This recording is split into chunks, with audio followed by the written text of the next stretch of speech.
السلام علیکم میرے پیارے مسلم بھائیوں، آج ہم حضرت حسن رضی اللہ تعالیٰ عنہ کے فرزند حضرت قاسم رضی اللہ تعالیٰ عنہ کی شہادت کا قصہ آپ کی خدمت میں پیش کرنے جا رہے ہیں۔ اب ہاشمی خاندان کے ایک مہکتے ہوئے پھول حضرت قاسم رضی اللہ تعالیٰ عنہ، جو حضرت حسن رضی اللہ تعالیٰ عنہ کے فرزند ہیں، ان کی عمر 19 سال کی ہے اور ان کی شادی کا رشتہ امام عالی مقام کی صاحب جادی حضرت سکینہ سے طے ہو چکا ہے۔ اب حضرت قاسم رضی اللہ تعالیٰ عنہ حضرت امام کی خدمت میں پیش ہوئے اور راہ حق میں اپنی جان قربان کرنے کے لیے اجازت طلب کر رہے ہیں۔ امام حسین نے فرمایا، بیٹا تم میرے بھائی حسن کی یادگار ہو، میں کس طرح سے تمہیں تیروں سے چھلنی ہونے اور تلواروں سے کٹنے کی اجازت دے دوں؟ حضرت قاسم رضی اللہ تعالیٰ عنہ نے عرض کیا کہ چچا جان، مجھے دشمنوں سے لڑنے کی اجازت ضرور دیجیے اور مجھے اپنے اوپر قربان ہونے کی سعادت سے محروم نہ کیجیے۔ جب حضرت قاسم رضی اللہ تعالیٰ عنہ بہت زیادہ اصرار کرنے لگے تو امام پاک نے روتے ہوئے انہیں اپنے سینے سے لگایا اور رخصت کر دیا۔ دشمن کے ایک سپاہی کا بیان ہے کہ جب آپ میدان جنگ میں آئے تو ایسا معلوم ہوا کہ جیسے چاند کا ایک ٹکڑا سامنے نمودار ہو گیا۔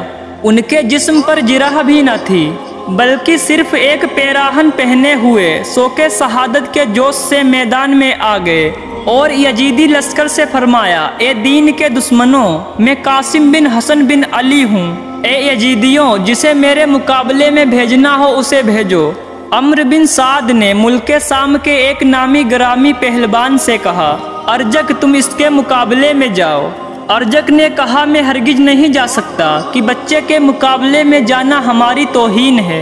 ابن سعد نے کہا، یا حضرت امام کا بیٹا اور حضرت علی کا پوتا ہے، اس کا مقابلہ آسان نہیں ہے۔ ارجک نے کہا، کچھ بھی ہو جائے میں ایسے بچے کے مقابلے میں نہیں جا سکتا، البتہ میرے 4 بیٹے یہاں موجود ہیں، میں ان میں سے ایک کو بھیج دیتا ہوں، ابھی 1 منٹ میں اس کا سر کاٹ کر لے آئے گا۔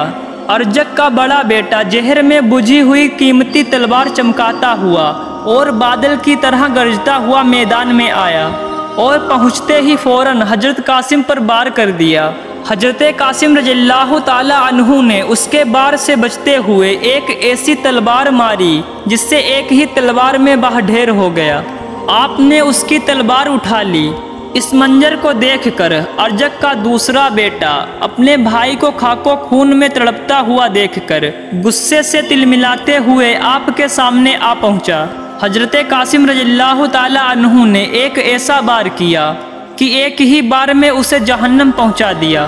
اب تیسرا بھائی گیج و گجب میں بھرا ہوا آگے بڑھا اور گالیاں بکنے لگا۔ یہ دیکھ کر حضرت قاسم رضی اللہ تعالیٰ عنہ نے فرمایا کہ ہم گالیوں کا جواب گالیوں سے نہیں دیتے، کیونکہ یہ اہل بیت نبوت کی شان کے خلاف ہے، البتہ ہم تجھے تیرے بھائیوں کے پاس ابھی جہنم میں پہنچا دیتے ہیں۔ آپ نے اسے بھی کھیرے کی طرح کاٹ کر 2 ٹکڑوں میں بانٹ دیا۔ اب ارجک کا چوتھا بیٹا شیر کی طرح گرجتا ہوا حضرت قاسم پر حملہ ور ہوا۔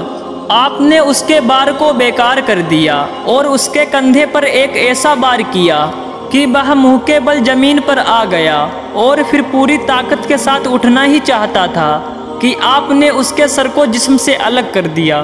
جب ہاشمی شیر نے چند منٹوں میں ہی ارجک کے 4 بیٹوں کو مار دیا اور اس کے سارے غرور کو خاک میں ملا دیا۔ یہ منظر دیکھ کر ارجک غصے سے کانپنے لگا اور جن کے مقابلے میں آنا پہلے وہ اپنی توہین سمجھتا تھا، اب ان سے لڑنے کے لیے بے قرار ہو گیا۔ ارجک ہاتھی کی طرح چنگھاڑتا ہوا میدان میں آ پہنچا اور حضرت قاسم کو للکارتے ہوئے کہنے لگا کہ اے لڑکے تیار ہو جاؤ، موت تمہارے سر پر آ گئی ہے۔ یہ سن کر حضرت قاسم نے فرمایا، ارے ارجک ہوش کی دیا کر، تو اوروں کے لیے طاقت کا پہاڑ ہوگا، ابھی تو نے ہاشمی بہادروں کو نہیں دیکھا ہے، ہماری رگوں میں شیر خدا کا خون ہے، تو ہمارے نزدیک مکھی اور مچھر سے زیادہ حیثیت نہیں رکھتا۔ ارجک یہ طعنہ سن کر آگ ببولا ہو گیا اور حضرت قاسم پر نیزے سے حملہ کر دیا۔ آپ نے اس کے بار کو بیکار کر دیا، پھر آپ نے بھی نیزے سے بار کیا جو کھالی گیا۔ اس طرح دونوں طرف سے کچھ دیر تک نیزہ بازی ہوئی۔ اس کے بعد ارجک نے تلوار کھینچی تو آپ نے بھی تلوار نکال لی۔ ارجک نے جب آپ کے ہاتھ میں اپنے بیٹے کی تلوار دیکھی تو کہنے لگا، یہ تلوار تو ہمارے بیٹے کی ہے، یہ تمہارے پاس کہاں سے آ گئی؟ آپ نے ہنستے ہوئے فرمایا، تیرا بیٹا یہ تلوار مجھے اس لیے دے گیا ہے تاکہ میں تجھے اسی سے موت کے گھاٹ اتار کر تیرے بیٹوں کے پاس پہنچا دوں۔ یہ سن کر ارجک غصے میں آ گیا اور حضرت قاسم پر حملہ کرنا ہی چاہتا تھا کہ آپ نے الحرب خدعۃ کے پیش نظر فرمایا کہ ارجک، ہم تو تجھے نہایت تجربہ کار اور بہادر سمجھتے تھے، لیکن تو نہایت اناڑی ہے کہ گھوڑے کی جین کسنے کا بھی سلیقہ نہیں رکھتا۔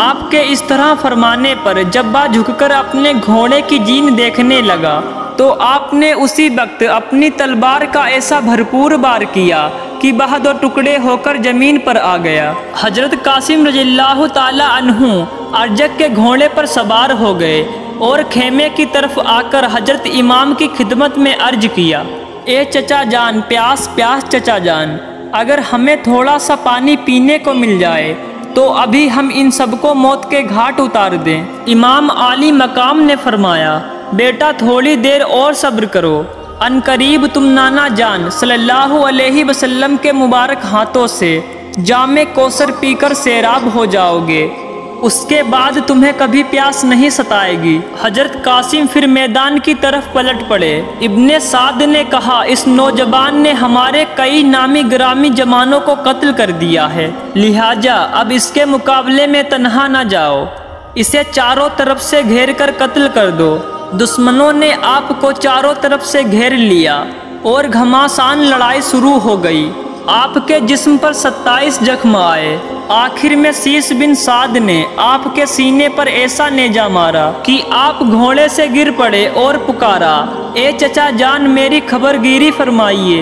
امام حسین اپنے بھتیجے کی دردناک آواز سن کر دوڑ پڑے، دیکھا کہ جسم ناجنین زخموں سے چور ہے۔ آپ نے ان کے سر کو گود میں لے لیا اور چہرائے انور سے گرد اور غبار صاف کرنے لگے۔ اتنے میں حضرت قاسم نے آنکھیں کھول دیں اور اپنا سر امام پاک کی گود میں پا کر مسکرائے، پھر آپ کی روح پرواز کر گئی۔ اس طرح سے قاسم رضی اللہ تعالی عنہ جام شہادت پی کر اسلام کے چمن کو مہکا گئے۔ یا اللہ، ہم سب کو سننے سے زیادہ عمل کرنے کی توفیق عطا فرمائے۔ یا اللہ، ہم سے جو بھی پڑھنے یا بولنے میں غلطیاں ہوئی ہوں ان کو شہیدان کربلا کے صدقے سے معاف عطا فرما، آمین ثم آمین۔